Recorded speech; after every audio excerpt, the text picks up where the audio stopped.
El gran trabajo. Tomo 4. Las arcanas. Carlos Heredia Fiallo. 2026.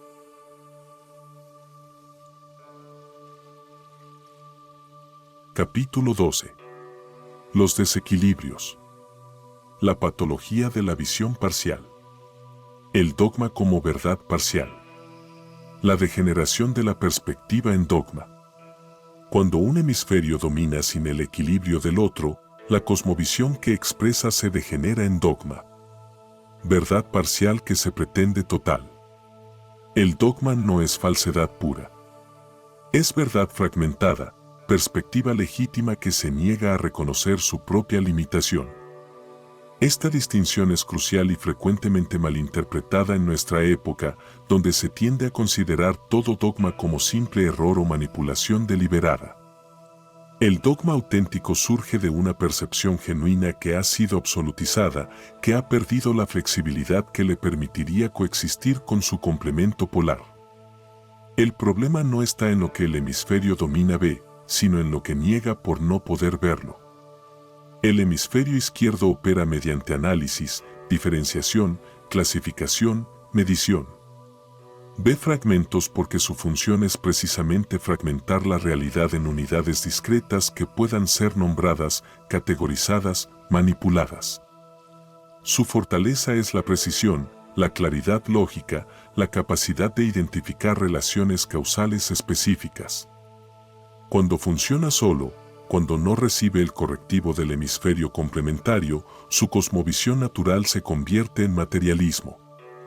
La doctrina que afirma que solo existe lo que puede medirse, solo es real lo que puede pesarse, solo existe aquello que puede fragmentarse en partes cuantificables. El materialista no es un tonto ni un malintencionado. Es alguien que ha desarrollado una capacidad hasta su conclusión lógica, sin detenerse a examinar si esa conclusión agota la realidad. El hemisferio derecho opera mediante síntesis, integración, percepción de totalidad, reconocimiento de patrones que trascienden el análisis lineal. Ve patrones porque su función es percibir las conexiones que unen las partes en un todo significativo. Su fortaleza es la profundidad, el significado, la capacidad de sentir las resonancias entre cosas aparentemente disparate.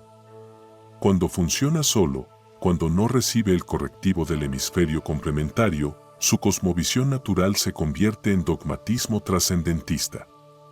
La doctrina que afirma que solo existe lo total, que las partes son ilusorias, que la realidad última trasciende cualquier forma de medición o análisis. El dogmático trascendentalista no es necesariamente un místico superficial ni un evasivo. Es alguien que ha desarrollado una capacidad hasta su conclusión lógica, sin detenerse a examinar si esa conclusión agota la realidad. Ambos tienen razón desde su perspectiva operativa. El hemisferio izquierdo ve realmente fragmentos en la realidad, distingue realmente las partes que componen los todos, identifica realmente las relaciones causales específicas entre fenómenos discretos. El hemisferio derecho ve realmente la unidad que conecta las partes, percibe realmente los patrones que trascienden las distinciones, siente realmente las resonancias que unen todo con todo. El error no está en lo que ven, son percepciones genuinas, capacidades verdaderas de la mente humana. El error está en absolutizar lo que se ve, en declarar que lo que no se puede ver desde esa perspectiva no existe, en negar la legitimidad del polo complementario. La mecánica del dogma. El dogma se forma cuando una perspectiva funcional se cierra sobre sí misma, cuando pierde la conciencia de su propia naturaleza de perspectiva. El proceso tiene una lógica interna que puede describirse con precisión. Primero, el hemisferio dominante desarrolla excelencia en su modo de operación, produce resultados notables dentro de su ámbito, demuestra repetidamente la eficacia de su aproximación. Este éxito valida su aproximación, genera confianza en su método, crea expectativas de que el mismo método seguirá produciendo resultados similares. Segundo, el hemisferio dominante comienza a encontrar que los fenómenos que no puede procesar con su método son refractarios, problemáticos, difíciles de manejar. En lugar de concluir que estos fenómenos pertenecen a otro orden, el hemisferio dominante concluir que estos fenómenos son ilusorios, mal definidos o simplemente no existentes. Tercero, el hemisferio dominante comienza a aplicar su método a contextos donde no corresponde, donde la fragmentación que opera crea más problemas de los que resuelve, pero la inercia de la validación previa supera la evidencia de la inadecuación. Cuarto, el hemisferio dominante se convierte en doctrina oficial, en cosmovisión que debe ser mantenida contra toda amenaza, en sistema de creencias que ya no puede ser cuestionado sin que la identidad misma del creyente sea puesta en duda. Este proceso no requiere conspiración ni manipulación deliberada. Emerge naturalmente de la dinámica de cualquier capacidad humana desarrollada sin restricción. La mente humana busca coherencia, busca confirmar lo que ya ha demostrado funcionar, busca simplificar la complejidad de la realidad para poder manejarla.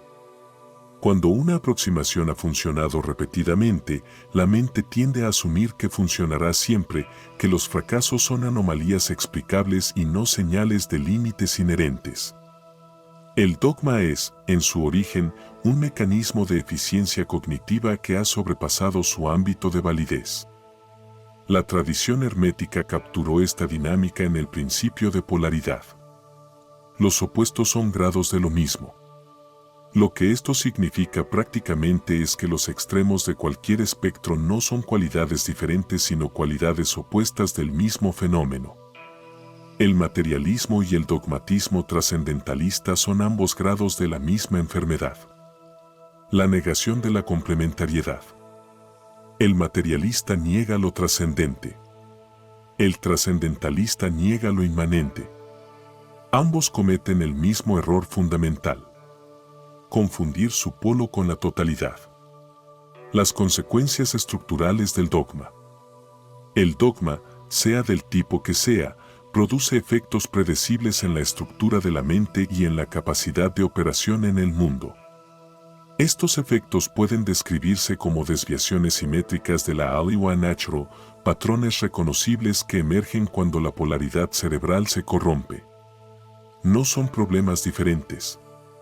Son versiones especulares del mismo problema básico: la pérdida de la capacidad de integrar los opuestos.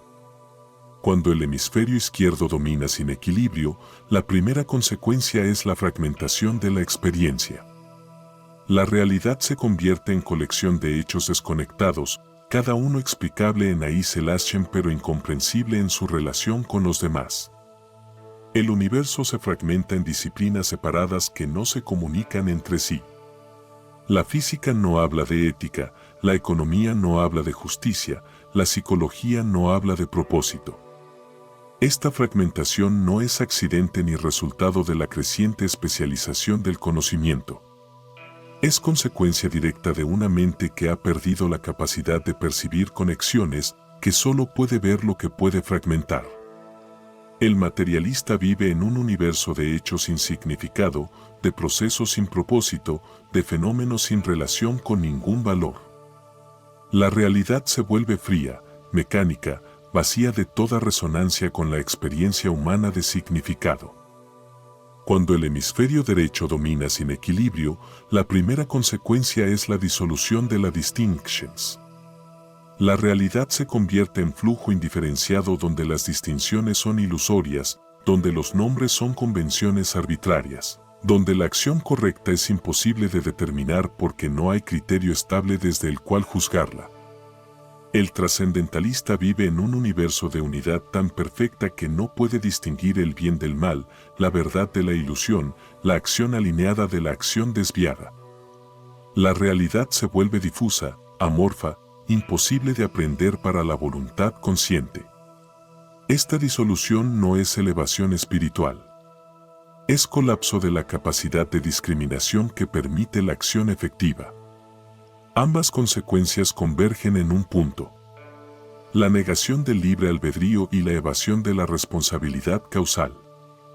El materialista, al reducir toda realidad a mecanismos físicos causales, que incluye que sus pensamientos y acciones son productos de causas físicas sobre las cuales no tiene control real.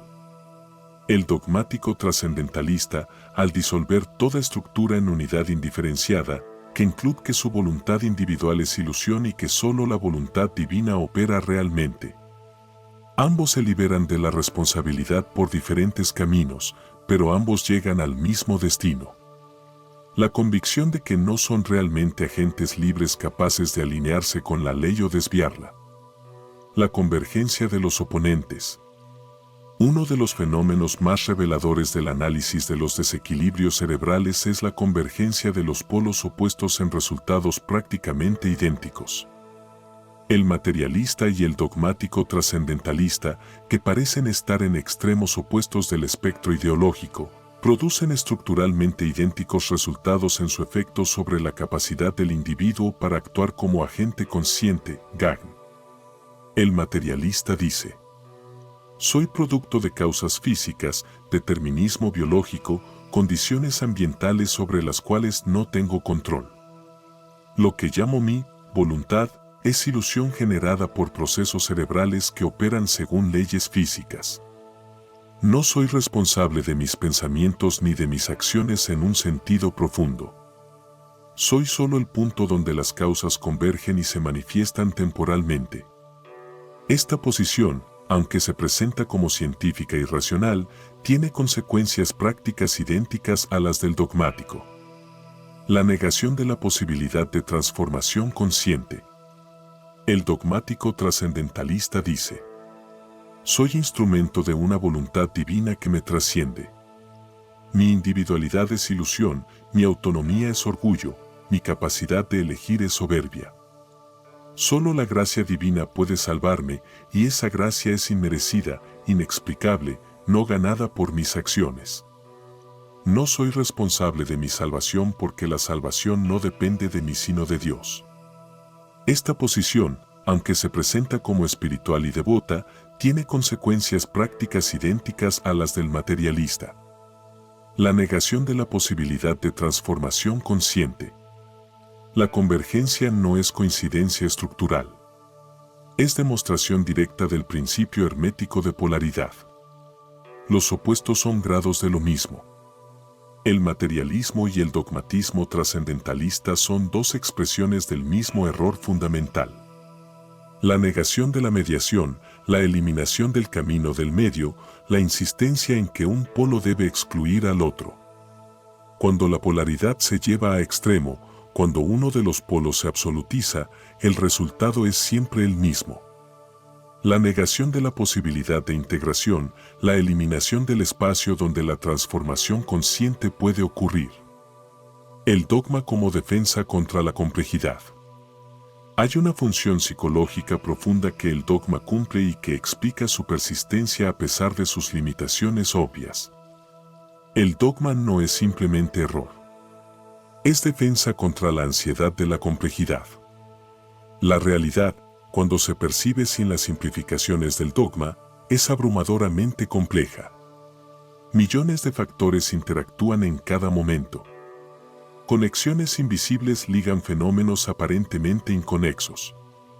Consecuencias imprevistas emergen de acciones bien intencionadas. El futuro es radicalmente incierto pese a todas nuestras predicciones. Esta complejidad puede paralizar la acción o provocar una ansiedad intolerable. El dogma ofrece refugio de esta complejidad. El materialista puede ignorar todo lo que no puede medirse, reduciendo la realidad a un conjunto manejable de variables cuantificables. El dogmático trascendentalista puede ignorar todas las distinciones, disolviendo la realidad en una unidad donde no hay nada que distinguir ni por lo tanto que temer. Ambos ofrecen claridad, certidumbre, sensación de comprender la realidad.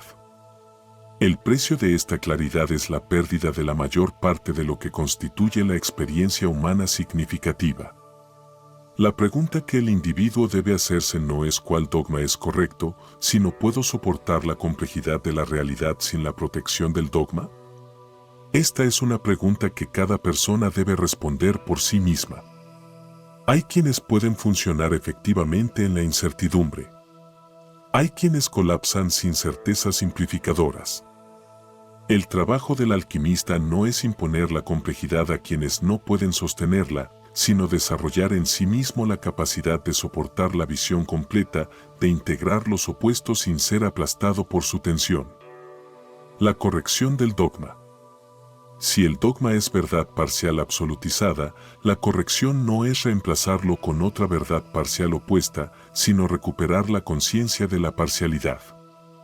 El materialista no necesita convertirse en dogmático trascendentalista. Necesita reconocer que su perspectiva es parcial, que hay aspectos de la realidad que su método no puede aprender, que la ciencia no agota el conocimiento legítimamente posible. El dogmático trascendentalista no necesita convertirse en materialista. Necesita reconocer que su perspectiva es parcial, que hay aspectos de la realidad que requieren análisis y distinción, que la espiritualidad sin discriminación se convierte en confusión. La corrección del dogma es, por tanto, un trabajo de expansión perceptual más que de reemplazo de contenido. Se trata de aumentar la capacidad de la mente para percibir desde múltiples perspectivas simultáneamente, para sostener la tensión de los opuestos sin necesidad de resolverla prematuramente, para evitar la complejidad sin perder la capacidad de acción. Esta expansión no ocurre mediante la acumulación de información adicional. Ocurre mediante el desarrollo de nuevas capacidades de percepción, nuevos modos de ver que antes estaban bloqueados por la dominancia de un hemisferio. El Kybalión capturó este proceso en el principio de generación. Todo tiene su principio gemelo. El género está en todo. La generación a la que se refiere este principio no es la reproducción biológica sino la producción de síntesis. En toda polaridad hay un tercer término que emerge de la integración de los opuestos. Este tercer término no es compromiso ni término medio ni eliminación de uno de los polos. Es un nuevo nivel de comprensión que trasciende la dicotomía mientras la conserva, que ve los opuestos como grados de lo mismo mientras mantiene su diferenciación operativa. El dogma en la época contemporánea. Nuestra época tiene sus formas específicas de dogma, sus versiones particulares de la verdad parcial absolutizada. El materialismo científico contemporáneo es una forma particularmente agresiva de dogma del hemisferio izquierdo, que no solo afirma la realidad de lo físico, sino que niega activamente la posibilidad de cualquier otro orden de realidad. El dogmatismo religioso contemporáneo es su contraparte del hemisferio derecho, que no solo afirma la realidad de lo trascendente, sino que niega activamente la legitimidad de la razón crítica y el análisis. Ambos dogmas se refuerzan mutuamente en un ciclo de polarización que fragmenta la cultura y hace cada vez más difícil el diálogo entre quienes operan desde perspectivas opuestas. El dogma científico contemporáneo ha desarrollado una serie de técnicas para mantener su dominancia que merecen análisis. La primera es la redefinición del lenguaje. Espiritual se convierte en psicológico, trascendente se convierte en no verificable, metafísico se convierte en sentido común precientífico. La segunda es la ridiculización sistemática de cualquier perspectiva que no pueda reducirse a su marco conceptual. La tercera es la apropiación indebida de conceptos, como natural o científico, que dan a sus afirmaciones un aura de evidencia objetiva cuando en realidad son tanteos ideológicos. El efecto neto es una población entrenada para percibir solo lo que su hemisferio izquierdo puede procesar, desconfiando de cualquier capacidad que no puedan controlar. El dogma religioso contemporáneo opera mediante técnicas espejo. La primera es la declaración de que la fe es virtud en sí misma, que dudar es pecado, que cuestionar es ofensa a la divinidad.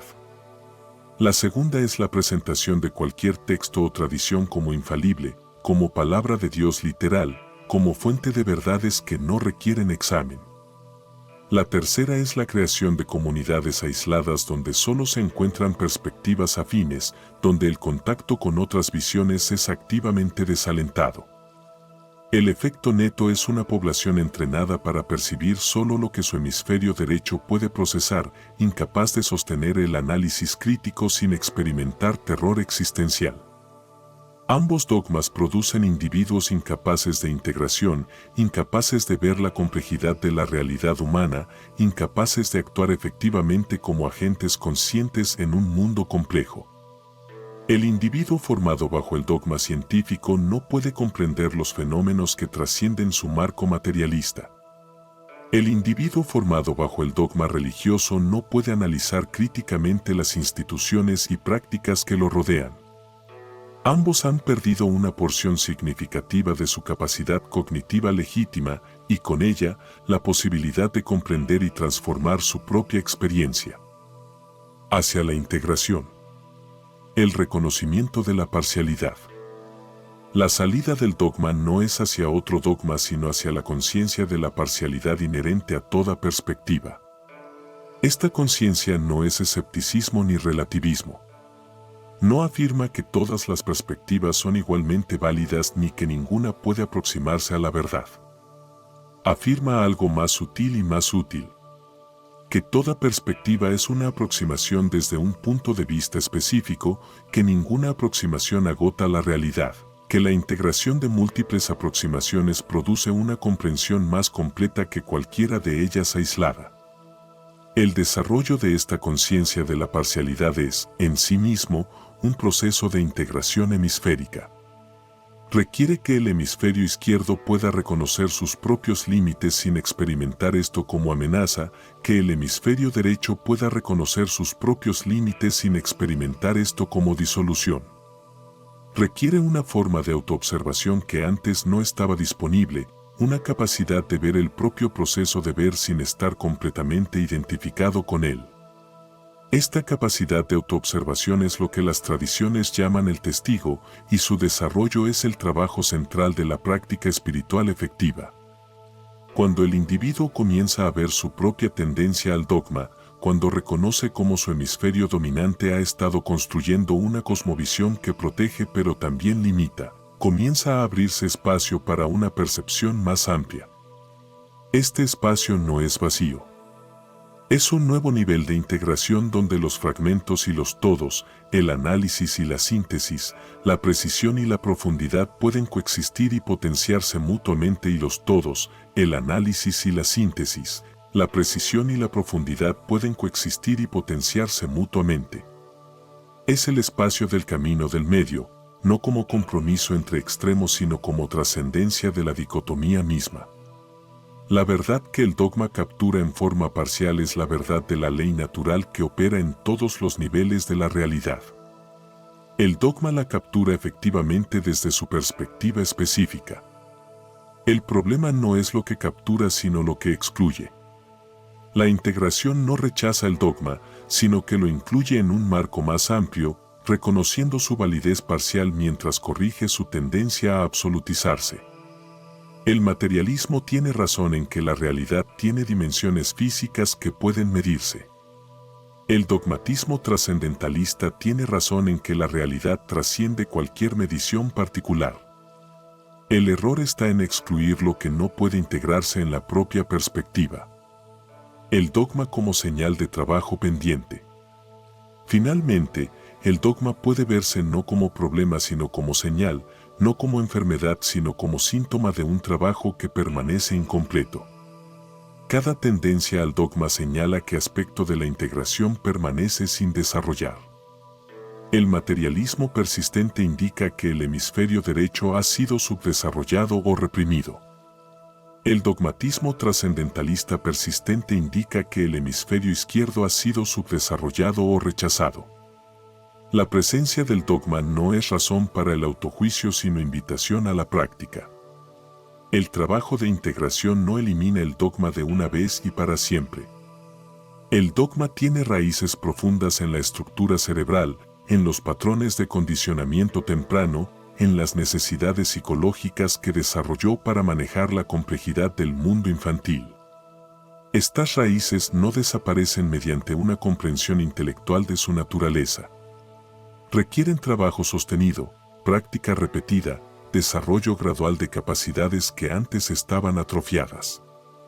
El individuo que ha reconocido su tendencia al dogma no por eso ha sanado de ella. ha simplemente adquirido la posibilidad de trabajar con ella de manera más consciente.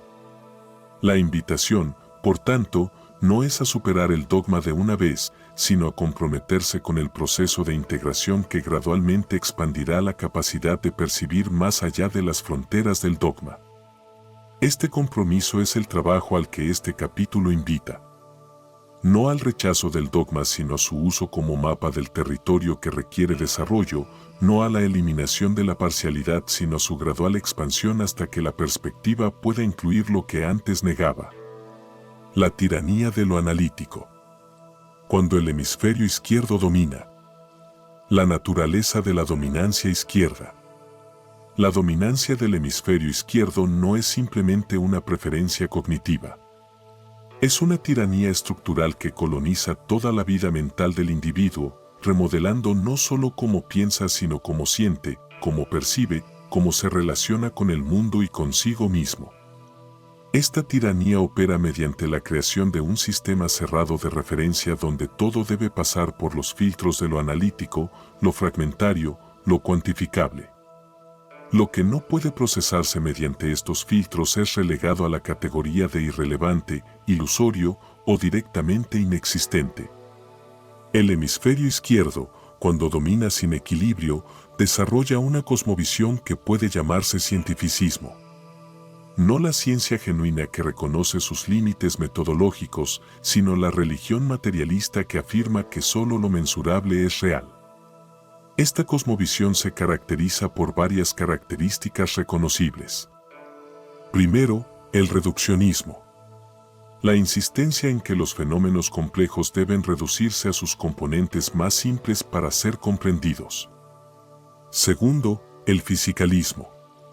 La afirmación de que toda realidad es de naturaleza física, que la mente es epifenómeno de la materia cerebral. Tercero, el naturalismo metodológico.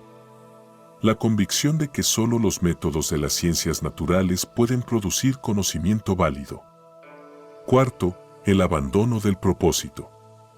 La eliminación del concepto de propósito como categoría legítima de análisis. Estas características no son neutrales. Constituyen una opción filosófica específica que se presenta como la única opción racional. El cientificismo funciona como dogma no porque sus afirmaciones sean falsas, muchas de ellas son correctas dentro de su ámbito, sino porque se absolute, porque niega la legitimidad de cualquier perspectiva que no comparta sus premisas. El científico genuino reconoce que su método tiene límites. El cientificista doctrinal afirma que no hay nada más allá de lo que su método puede aprender. Los síntomas del desequilibrio izquierdo.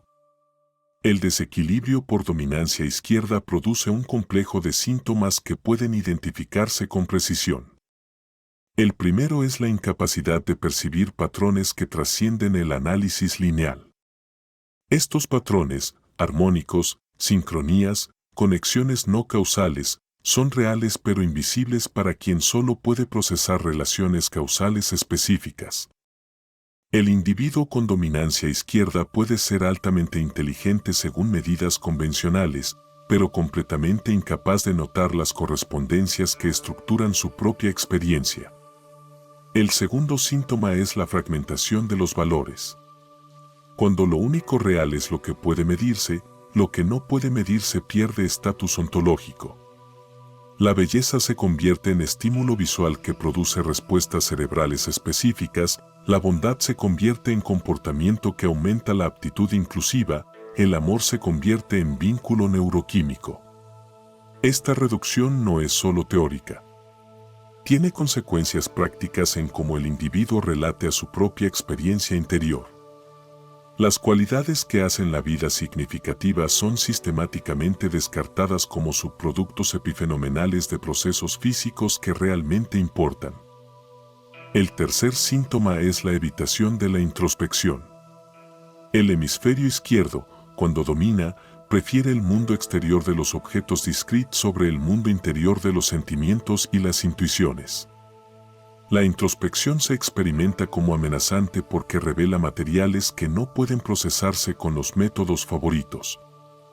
El resultado es una vida interior shallow, una incapacidad de notar lo que ocurre en niveles profundos de la psique, una vulnerabilidad a las fuerzas internas que, por no ser observadas, pueden operar sin restricción. El cuarto síntoma es la rigidez cognitiva. El análisis requiere categorías y una vez que las categorías se establecen, tienden a perpetuarse. El individuo con dominancia izquierda desarrolla un sistema de categorías que funciona bien para ciertos propósitos, pero se vuelve obstáculo para percibir fenómenos que no encajan en él. Estas categorías se defienden activamente porque cambiarlas amenaza la sensación de comprensión que han proporcionado. La cosmovisión materialista. La cosmovisión de dominancia izquierda, el materialismo científico o cientificismo, puede describirse con mayor precisión para facilitar su reconocimiento. Según esta cosmovisión, solo existen cosas materiales y sus propiedades. La mente es producto de procesos cerebrales. La conciencia es subproducto de la actividad neuronal. El libre albedrío es ilusión generada por la complejidad del cerebro. El universo no tiene propósito. La vida no tiene sentido inherente. Los valores son construcciones sociales que facilitan la cooperación. No hay trascendencia. No hay dimensión espiritual de la realidad. No hay conexión con nada que exceda la materia organizada temporalmente. Esta cosmovisión tiene consecuencias directas para la experiencia vivida del individuo que la habita. El universo se vuelve frío e indiferente. La vida humana se vuelve accidente sin importancia cósmica. La muerte es terminación definitiva de un proceso que no continúa. El significado debe construirse artificialmente porque no puede encontrarse en la estructura de la realidad. Los valores deben justificarse mediante argumentos utilitarios porque no tienen fundamento objetivo. La experiencia de esta cosmovisión es, frecuentemente, un vacío existencial que puede llevar al nihilismo o a la búsqueda desesperada de distracción. Es importante reconocer que el materialismo científico no es la única forma de materialismo filosófico y que no todos los científicos lo aceptan. Existe un materialismo emergentista que reconoce la emergencia de propiedades irreducibles en niveles superiores de complejidad, incluyendo la conciencia. Existe un materialismo dialéctico que incorpora contradicciones y desarrollos. El cientificismo doctrinal es una forma específica de materialismo que ha dogmatizado sus afirmaciones y las presenta como si fueran la ciencia misma cuando en realidad son tanteos metafísicos específicos. Las consecuencias para la acción. Una de las consecuencias más significativas del desequilibrio izquierda es la degradación de la capacidad de acción efectiva. El análisis puede identificar relaciones causales específicas, pero pierde la capacidad de percibir los contextos más amplios en los que estas causas operan. La acción que resulta del análisis puro puede ser técnicamente correcta pero estratégicamente desastrosa porque ignora factores que el hemisferio derecho percibiría naturalmente. El individuo con dominancia izquierda tiende a resolver problemas mediante intervenciones lineales que abordan síntomas específicos sin comprender sistemas. Su aproximación a problemas complejos, económicos, sociales, interpersonales, es típicamente reduccionista. Identificar la causa principal, intervenir sobre ella, esperar que el resto se ajuste. Esta aproximación falla repetidamente porque los sistemas complejos no tienen causas principales. Tienen redes de retroalimentación donde cada elemento afecta a todos los demás. La acción moral también se degrada. Cuando los valores se reducen a constructos sociales sin fundamento objetivo, la motivación para la acción ética se vuelve puramente instrumental. Cooperar porque beneficia, no cooperar porque perjudica. Esta ética instrumental puede funcionar en contextos limitados, pero colapsa cuando las consecuencias inmediatas favorecen la deshonestidad, cuando la evitación del daño requiere sacrificio que no será recompensado, cuando la rectitud no produce ventajas tangibles. El individuo con dominancia izquierda que enfrenta estos dilemas carece de recursos internos para resolverlos. Solo puede calcular consecuencias o deferir a autoridades externas. La corrección del desequilibrio izquierdo. La corrección del desequilibrio izquierdo requiere el desarrollo activo de las capacidades del hemisferio derecho. Esto no significa la eliminación del análisis, que permanece esencial para muchas tareas, sino su incorporación en un contexto más amplio que incluye la percepción de totales, la atención a los patrones no lineales, la valoración de lo que no puede medirse. Las prácticas que desarrollan el hemisferio derecho incluyen la meditación contemplativa, que entrene la atención sostenida sin objeto analítico. La práctica artística, que ejercita la percepción de patrones y la expresión de lo que no puede decirse verbalmente. La reflexión sobre los valores, que desarrolle la capacidad de notar las cualidades que hacen la vida significativa. El contacto con la naturaleza, que proporciona experiencias de totalidad y conexión que el entorno urbano y tecnológico tiende a bloquear. El objetivo no es reemplazar la dominancia izquierda con una dominancia derecha, lo cual produciría el desequilibrio opuesto y sus problemas correspondientes. Es desarrollar una integración donde ambos hemisferios contribuyen según su función natural, donde el análisis se emplea donde es apropiado y se complementa donde es insuficiente. Esta integración es un proceso gradual que requiere práctica sostenida, paciencia con uno mismo y disposición a cuestionar las certezas que el desequilibrio ha proporcionado. El abismo de lo total. Cuando el hemisferio derecho domina. La naturaleza de la dominancia derecha. La dominancia del hemisferio derecho, cuando ocurre sin equilibrio izquierdo, produce una constelación de síntomas diferentes, pero estructuralmente equivalentes a los del desequilibrio izquierdo. En lugar de la tiranía del fragmento, produce la disolución del fragmento. En lugar del reduccionismo, produce un holismo tan absoluto que elimina todas las distinciones.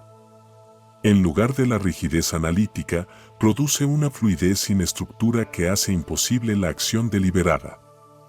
El hemisferio derecho, cuando domina sin correctivo, desarrolla una cosmovisión que puede llamarse misticismo dogmático. No la espiritualidad genuina que reconoce la trascendencia mientras mantiene la conexión con lo inmanente, sino la absorción en la totalidad que disuelve toda individualidad y toda capacidad de discriminación. Esta cosmovisión se caracteriza por características reconocibles. Primero, la indiferenciación. La insistencia en que todas las distinciones son ilusorias, que los opuestos se resuelven en unidad indiferenciada. Segundo, la trascendencia absoluta. La afirmación de que solo lo divino es real, que el mundo material es sombra o ilusión. Tercero, el anti-intelectualismo. La convicción de que la razón es obstáculo para la comprensión verdadera, de que solo la fe o la intuición pueden alcanzar lo real. Cuarto, la pérdida del yo.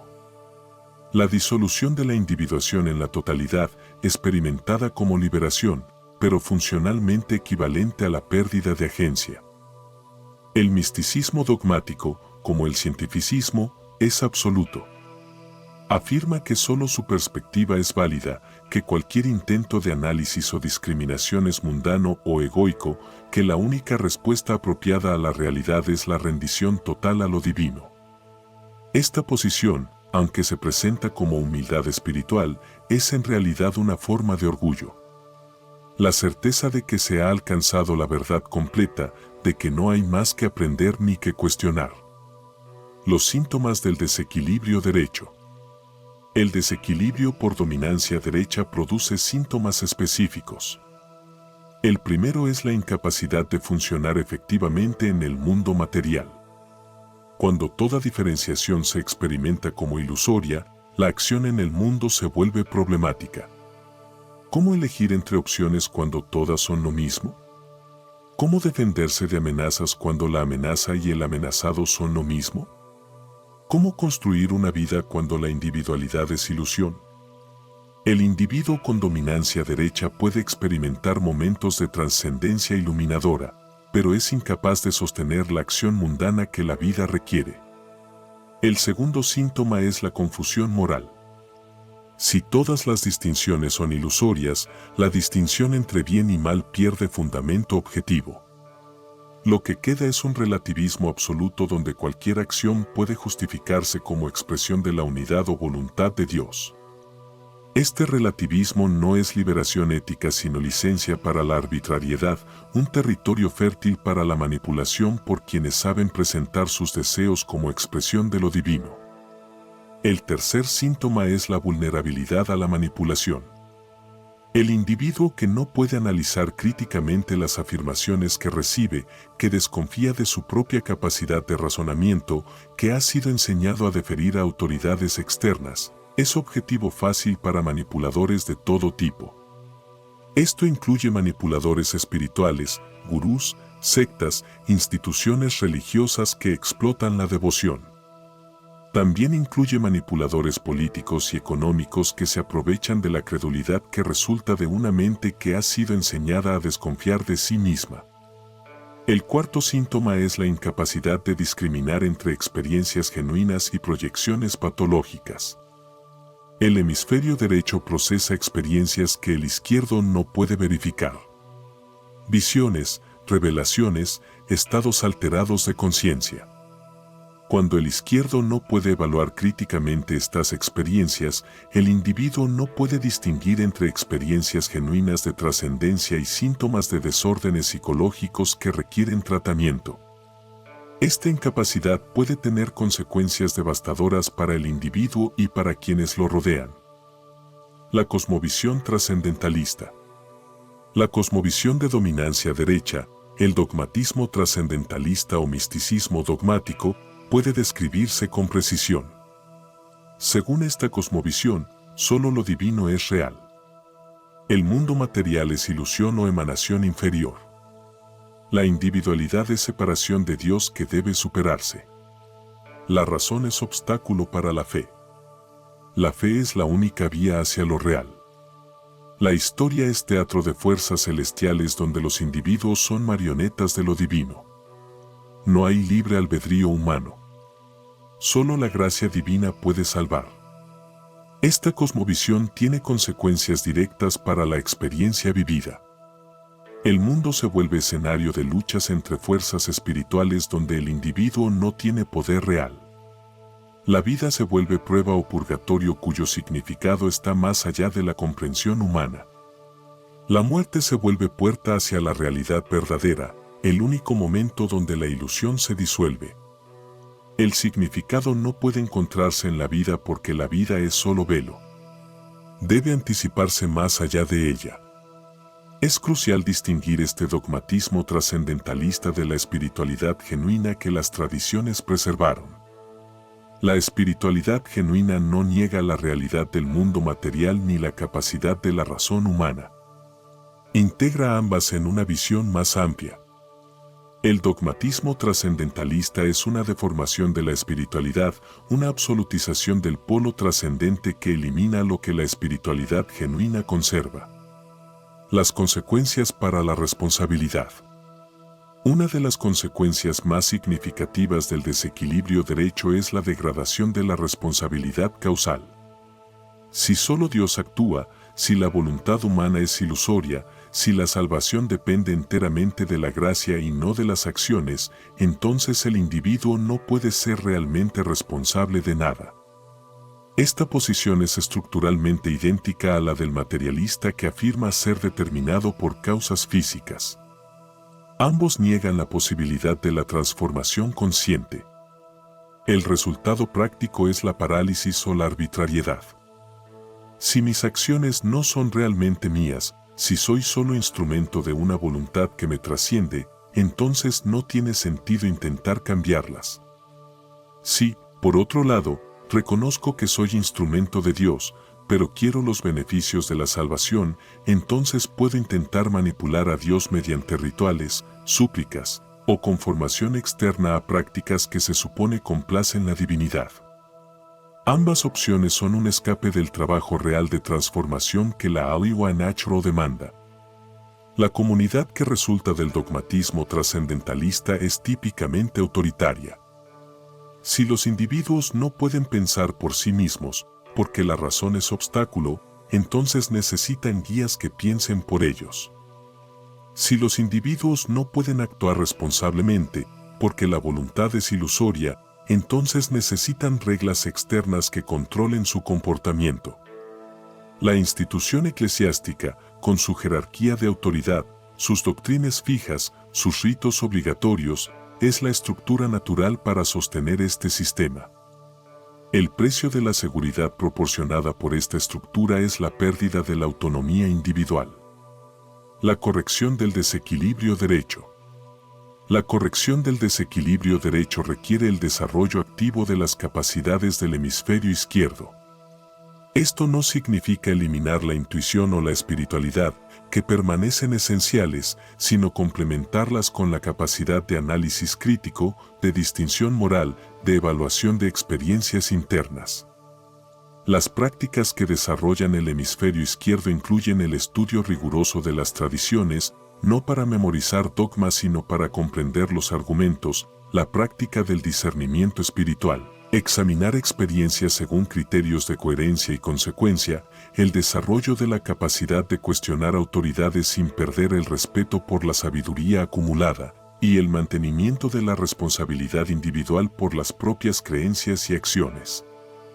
El objetivo no es reemplazar la dominancia derecha con una dominancia izquierda, lo cual produciría el desequilibrio opuesto, sino desarrollar una integración donde la espiritualidad y la razón se potencien mutuamente.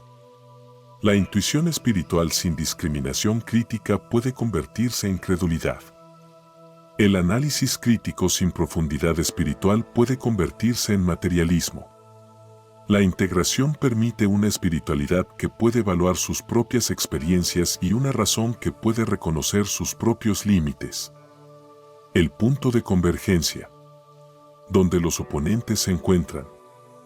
La identidad estructural de los extremos. Uno de los descubrimientos más significativos del análisis de los desequilibrios cerebrales es que los polos opuestos, llevados a su expresión extrema, convergen en resultados estructuralmente idénticos. Esta convergencia no es accidental ni paradójica. Es demostración del principio hermético de polaridad operando en el territorio de las cosmovisiones. Los opuestos no son tan diferentes como parecen. Son grados de lo mismo, expresiones de la misma desviación fundamental de la ley. El materialismo y el dogmatismo trascendentalista, aunque parecen estar en extremos opuestos del espectro ideológico, comparten una estructura profunda. Ambos niegan la mediación, ambos eliminan el camino del medio, ambos reducen la realidad a un solo polo. El materialismo reduce todo a lo físico. El trascendentalismo reduce todo a lo divino. El primero elimina la trascendencia. El segundo elimina la inmanencia. Ambos producen un universo empobrecido donde la riqueza de la experiencia humana no puede encontrar lugar. Esta convergencia estructural tiene implicaciones prácticas importantes. Sugiere que el trabajo de integración no consiste en moverse de un polo al otro, de materialismo a trascendentalismo, o viceversa, sino en desarrollar la capacidad de sostener ambos polos simultáneamente sin necesidad de eliminar ninguno. El objetivo no es el punto medio como compromiso entre extremos, sino la trascendencia que incluye a ambos mientras supera su antagonismo. La negación compartida del libre albedrío. La identidad estructural se manifiesta más claramente en la negación compartida del libre albedrío. Tanto el materialismo como el trascendentalismo dogmático concluyen que el individuo no es realmente agente libre. Ambos ofrecen justificaciones diferentes para la misma conclusión.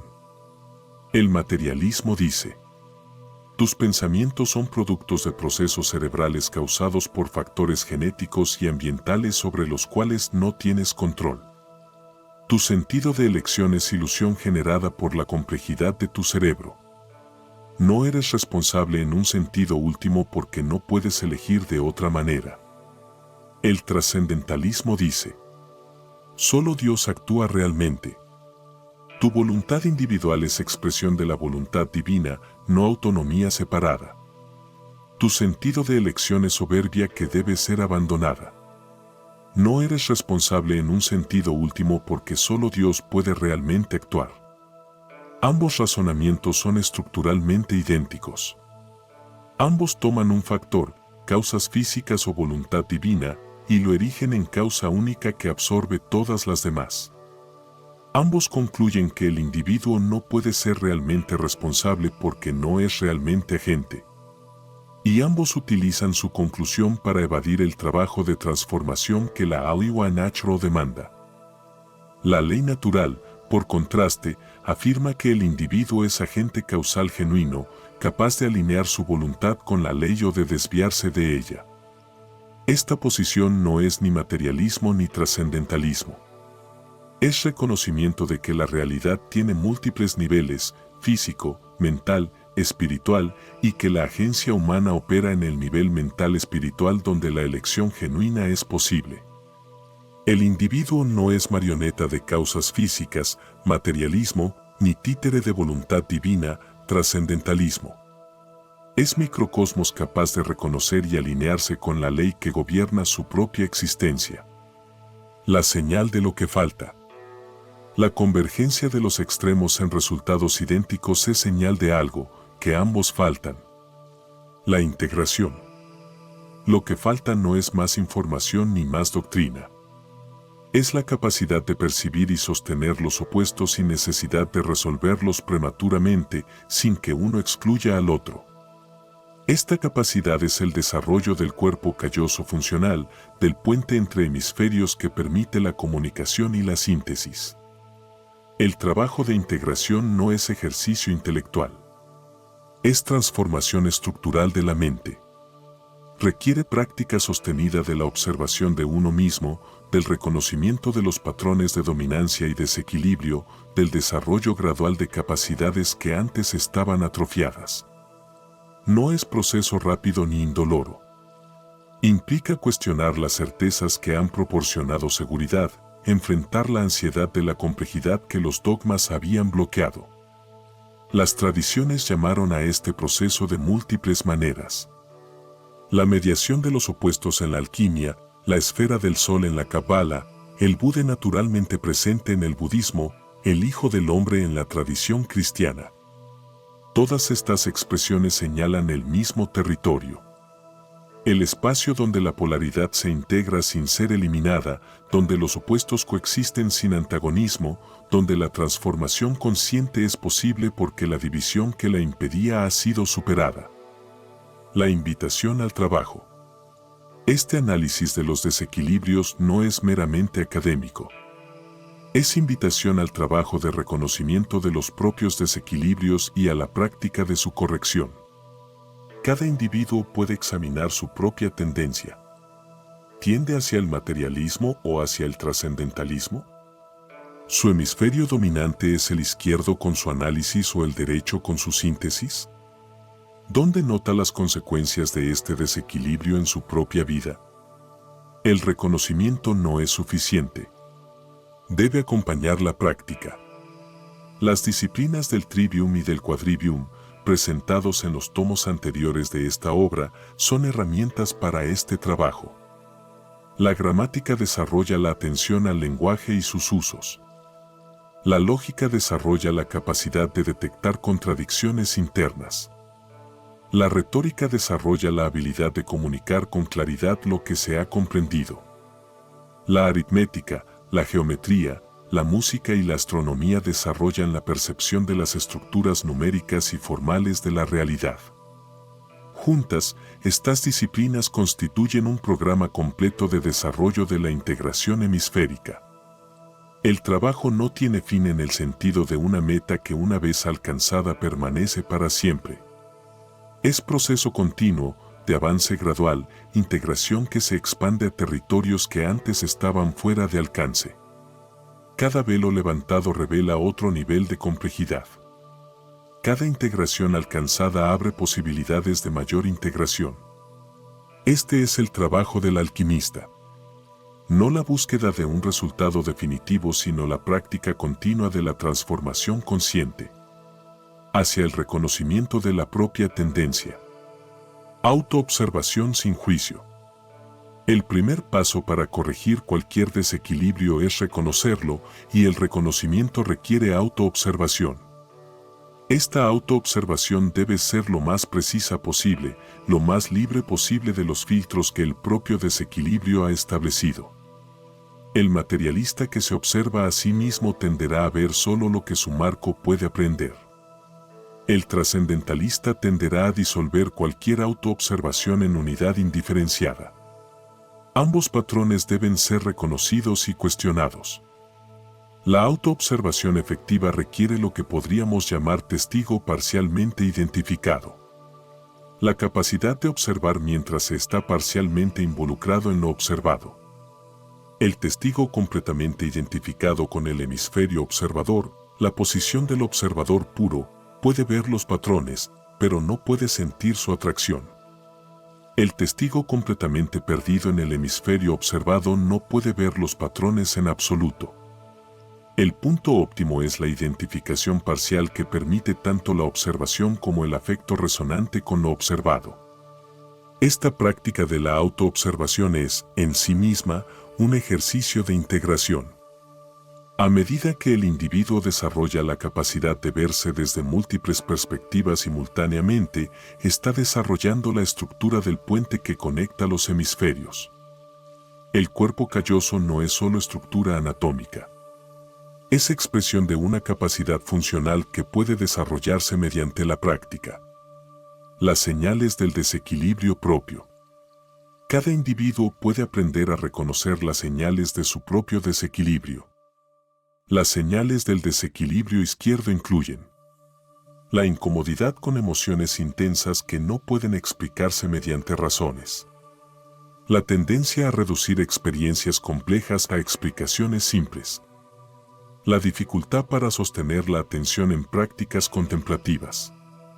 La irritabilidad cuando alguien menciona temas que trascienden lo mesurable. La confianza excesiva en la lógica formal sin atención a la coherencia con el todo. Las señales del desequilibrio derecho incluyen la incomodidad con la precisión conceptual que se experimenta como mundanería. La tendencia a ver lo mismo en todo sin poder distinguir matices. La dificultad para sostener la atención en el estudio analítico de textos. La irritabilidad cuando alguien cuestiona experiencias espirituales intensas. La confianza excesiva en la intuición sin atención a la coherencia lógica. Estas señales no son categorías rígido.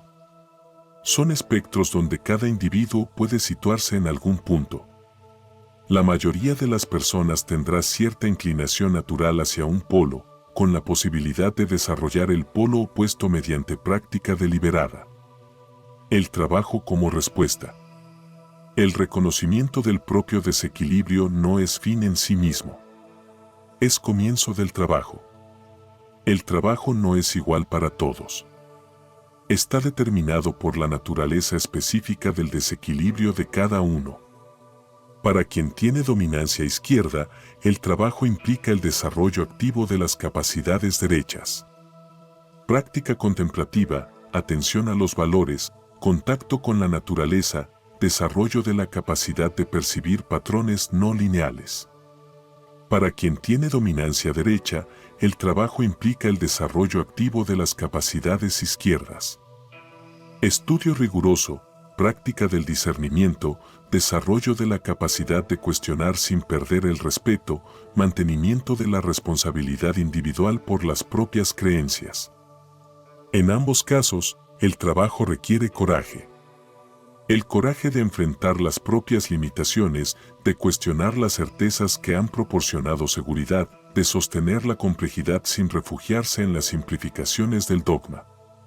Este coraje no es heroísmo dramático, sino la práctica cotidiana de la honestidad con uno mismo, del trabajo sostenido con los propios procesos, de la disposición a cambiar cuando la mudanza es necesaria. La visión que viene. Lo que se abre cuando los velos de los desequilibrios se levantan no es una visión única y definitiva, sino un proceso de percepción expandida que continúa profundizándose. Cada integración abre nuevas posibilidades de integración. Cada velo levantado revela otro velo más profundo. La agua natural es infinita en su profundidad. Ningún reconocimiento puede agotarla. El trabajo del alquimista no es alcanzar la meta definitiva, sino avanzar continuamente en el camino, desarrollando capacidades que antes estaban fuera de alcance. Esta visión del trabajo como proceso continuo es, ella misma, resultado de la integración. Ni el materialismo, que ve el progreso como acumulación lineal de información, ni el trascendentalismo, que ve el progreso como aproximación a un estado fijo, capturan la naturaleza del trabajo real. El trabajo de integración es simultáneamente ambos y ninguno. Avance hacia ninguna meta predeterminada, profundizando hacia ninguna esencia fija, expansión hacia ninguna frontera definida.